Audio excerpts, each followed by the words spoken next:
Então, pessoal, nesse vídeo nós vamos ver como fazer uma análise de um delineamento em blocos casualizados, com um fator apenas, né, dentro do SysVar. Okay? Então, o objetivo do vídeo é fazer uma análise de DBC com apenas um fator dentro do SysVar.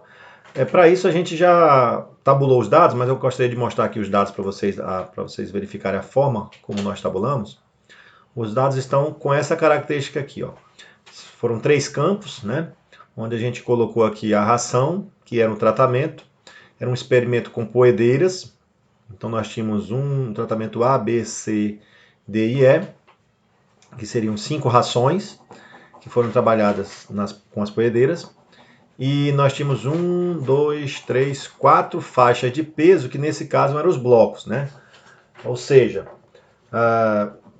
nós pegamos as poedeiras por faixa de peso. Que isso poderia implicar, né, numa poedeira com maior faixa de peso, a gente suspeitou, por algum motivo, que ela poderia ter uma produção de ovos diferente de uma poedeira com uma faixa de peso menor, por exemplo. Então, a gente estabeleceu o grupo de poedeiras de acordo com a faixa de peso. Né? E esses eram, então, os nossos blocos. E aqui nós tínhamos a variável resposta, que era o número médio de ovos para cada unidade experimental, composta aí por 10 poedeiras. Bom, então esse é o conjunto de dados. Quando você fosse tabular esses dados no SysVar, você ia pedir 3 campos. No primeiro campo nós colocamos ração, colocamos tratamento, só para lembrar que a ração é o tratamento, não numérico, a faixa de peso que é o bloco. Vai perguntar se é numérico, nesse caso você pode dizer sim ou não, isso não vai influenciar tanto, mas é uma faixa de peso, então nós colocamos numérico, mas do ponto de vista quantitativo isso não vai influenciar. E aqui o número médio de ovos, que é a variável resposta. Então, assim que você tem que tabular. Se você tem dúvida de tabulação, assista o vídeo que nós fizemos a respeito do DIC, porque lá nós mostramos como tabular, como entrar com os dados dentro do SysVar na primeira vez que você entra. Bom, com os dados tabulados, você vai em análise, vai em ANAVA, vai abrir o arquivo. Né? Então, o nosso arquivo aqui está chamado de poedeiras DBC. Clicamos nele. Já está no formato do SysVar, formato DB. Quando nós abrimos ele aqui,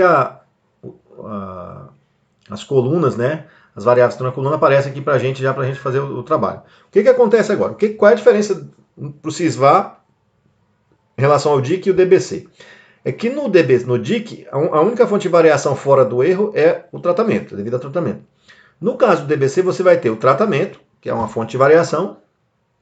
Isso pode influenciar na produção de ovos. E vai ter o bloco, que no caso é a faixa de peso. Então você acredita, por isso que você blocou, você acredita que parte daquilo que você está vendo na produção se deve a essa faixa de peso que nós chamamos aqui de blocos. Tá ok? E a outra parte se deve ao tratamento, que era a ração que foi fornecida para cada ave. Bom, então, no caso do bloco, sempre você vai ter tratamento e bloco como fonte de variação. Isso, né, quando eu estou falando de apenas um fator.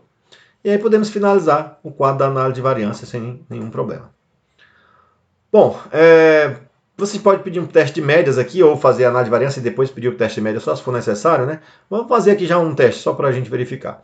Vamos clicar na ração, vamos pedir um teste de média aqui, um teste de Tukey. No final já vai sair, mas talvez nem fosse necessário. Eu não vou pedir teste de média para bloco, porque não tem sentido, não é o objetivo do experimento você testar se um bloco é diferente ou não do outro, tá? Então não teria sentido você fazer isso. A variável resposta é o número médio de ovos. Clicou aqui. Lembrando que você poderia ter outras respostas, né? Nós estamos trabalhando aqui só com o número médio de ovos. E finaliza, né? Não faz transformação, finaliza. Bom, se você não tivesse pedido o teste de média, o SysVar iria soltar só essa primeira etapa aqui, né? E aí, ao observar aqui o p-valor para os tratamentos, para a ração, você observa que ele é muito pequenininho, significa que há diferença entre o efeito dos tratamentos, ou seja, o teste F deu significativo, né, indicando que há uma diferença entre os tratamentos, o efeito de cada tratamento. Ou seja, a ração influenciou na produção de ovos. Bom, observe que o bloco também deu significativo, então isso reforçando a importância de você ter blocado, ou seja, aquelas faixas de peso das aves, elas também têm uma influência na produção de ovos no final. Mas mesmo que aqui não tivesse dado significativo, você não iria mais fazer nada, porque o experimento já foi realizado, você já blocou. Lembrando que você blocou porque você tinha uma suspeita de heterogeneidade entre os grupos, ou seja, você tinha suspeita que galinhas, frangos, né, ou galinhas no caso, poedeiras com pesos maiores poderiam ter uma produção de ovos diferente daquelas que têm pesos menores. Por isso você blocou pela faixa de peso.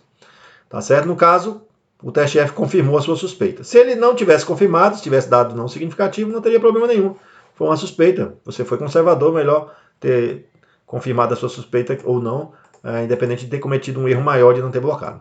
Bom, então aqui o quadro da análise de variância indicou isso para a gente. Teste significativo, a diferença entre efeitos e tratamentos.